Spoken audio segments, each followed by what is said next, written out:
Welcome to Connect! Incredibly proud to introduce Quest 3. Mark Zuckerberg has launched a new version of their VR headset named Quest 3. Bump it up another level, like only you can do. Switch it up, switch it up, switch it up, like, switch it up, like, switch it up, like, switch it up. Now prior to this, we have already seen Quest 2 and Quest Pro. Now this new product basically tries to amalgamate the virtual world with the real world. But you must be thinking that why we are discussing about a product launch on this channel. Because in this episode today, we'll try to understand how this new VR headset launched by Meta is going to ignite the explosion in the AI field, because they have also introduced a lot of different AI applications which is going to be leveraged by this VR headset. We'll discuss that in detail in this episode today. Hey everybody, my name is Satyam Srivastava. I'm a management consultant by profession, and on this channel we try to decipher complex technologies and issues into simpler bits. So let's start. Alright, so earlier this year we got a demo of Apple's Vision Pro, which is a VR headset intended to create a mixed reality which is amalgamating the virtual and the real world. Now this device is going to cost at around $3,500, and this is going to be used to blend the virtual and real world together. This headset will be coming in 2024, but Meta is blending the virtual and real world on Quest 3, and it is going to cost at around $500. That is dirt cheap cost when we compare the features of Meta's Quest 3 versus Vision Pro. Meta's Quest 3 is an extension of Meta's Quest 2, which has already been the favorite VR headset for years in the gaming end of the consumer. The new one is coming on October 10th, and it is going to cost $500 for 128GB of storage, and it is going to cost $650 for 512GB of storage. The most important thing for these headsets is the mixed reality. Also, this time Meta has used a whole new chip on board, which is a Qualcomm Snapdragon XR2 Gen 2, and that is a chip which is going to be seen on other headsets as well. That chip is also debuting here, and that is the big thing it allows. Besides better graphics and improved performance, is the mixed reality, which means that you can now look at the real world through its improved color camera, see things in the real world, and VR objects can be interlaid with it. This also has a depth sensor, which is something Meta's higher end Quest Pro that debuted last year didn't have. So that means you're getting a better headset with half the cost of Quest Pro. That is strange, right? And this is how tech works. But if you want to compare Quest 3 with Apple's Vision Pro, Quest 3 is nowhere near to Vision Pro.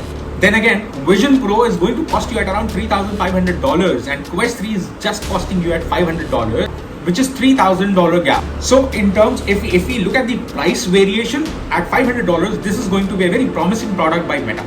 There are a couple of different demos that showed really how this functions, and the Quest 3 looks like it's really focusing on gaming. A couple of these experiences work kind of like we saw in Vision Pro, that it would scan the room, be able to mesh the real world and scan the object, recognize the visual, furniture tables and walls, and then virtual objects would then interact with it.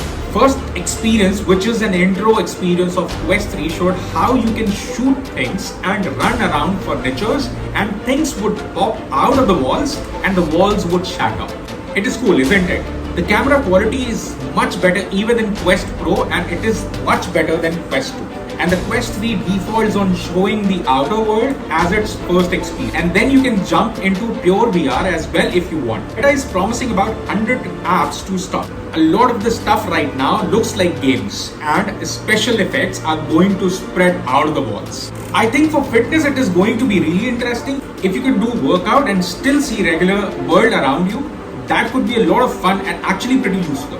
There's also a big thing that is missing on Quest 3 that was on Quest Pro: no eye tracking and no face tracking. Now they'll probably come out with a pro version of Quest 3, and in that they'll probably be adding these features, especially since Qualcomm Snapdragon XR2 Gen 2 chip could support it. Now if you talk about the layout and look and feel of the product, the headset is smaller, which is definitely more compact in front and a lot easier to put on, and it's got an extra depth adjuster on which it allows you to accommodate for glasses without having to add in spacer in between. Also, the controllers are new. These controllers are smaller in size. They do not have plastic ring anymore, and that means they probably won't break as easily in case you smack it into something. But they do not have all the features like Quest Pro controllers has. For example, they don't have cameras on it.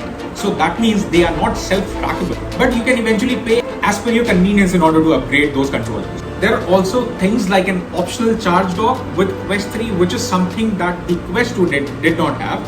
The resolution and the optics on this are really very good. There's a pancake lens system which is similar to what's on Quest Pro pancake lines. It's a more compact lens system and it's clearer, and the resolution on this display is higher than any of the other Quest headsets. So I have seen my fellow YouTubers playing games on it, and the experience what they have shared is playing games on Meta's Quest 3. The experience is way more enhanced if you compare it with the mobile or tablets for that matter. So technically the graphics is also very good because they have used a new Snapdragon chip. Now apart from this Quest 3, they have also integrated a lot of AI tools in order to enable this immersive. Now this brings down to the most important part of this entire episode today, which is why there's so much focus on AI by Meta, which is the parent company of Facebook, is the social media platform. Then why are they so interested in integrating AI along with their Quest 3 VR headsets? Now, the basic example, if you would want to understand, is you need to see how Mark Zuckerberg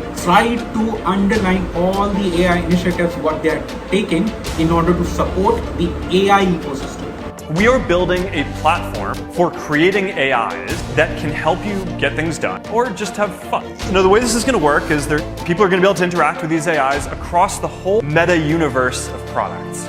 So Quest 3 launch was a product launch, but the real agenda behind that is to set the context that they are working very aggressively on AI ecosystem. I'll try to highlight some of the key takeaways which I understood by looking at the Mark Zuckerberg launch video. So the first point which I would want to highlight is Meta's AI chatbot is now going to take a center stage.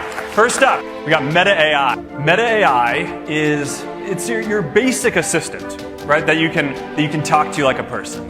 Now, Meta has already introduced Meta AI, which is a chatbot which is available on WhatsApp, it's Facebook Messenger, Instagram, and mixed reality headset, which is the Quest 3. It promises real-time information and image generation. For this, they have partnered with Microsoft and Binge AI bot. Now, the second point, which I understood that it has a lot of relevance, is AI-powered creativity. And it is a platform for building these kind of AIs. And we're starting by opening up the API for integrating into our messaging apps to start. And we're also working on bringing all of this to the metaverse too. Now Meta brings an AI edition tools Restyle and Backdrop on Instagram, allowing users to reimagine images and customize the background. Expect AI generated custom stickers and AI editing options to spice up chats and images. Let's get medieval, player. Now the real showstopper as per me was the character-based AI chatbot, which steals the entire spotlight. Where you're going to be able to have these AIs will be able to be embodied as avatars.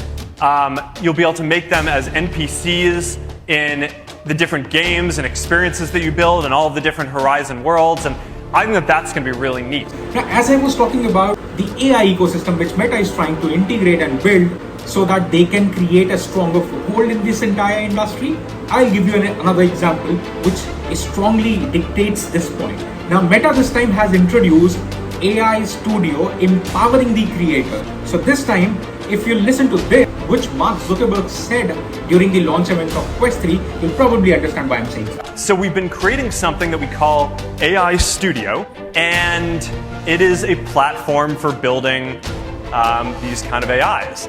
And we're starting by opening up the API. So this time around, Meta unveils AI Studio, allowing developers to create third-party AI characters for messaging services, enhancing customer services and brand experience. Sandbox tools are on the horizon for non-code and the Metaverse Beacon AI avatars. So now you can see, and now you'll be able to relate why Quest 3 launch was such a big deal for the entire AI industry. It wasn't a simple VR headset. Instead, I would say it is going to revolutionize a lot many industries which is being powered by AI. So that is going to be all from my side today, guys. If you have learned anything substantial and valuable from this episode, please don't forget to like this video, share this video with your loved and dear ones, and don't mind subscribing our channel. So till we meet with the next interesting topic, I'm going to take a leave. Thank you so very much.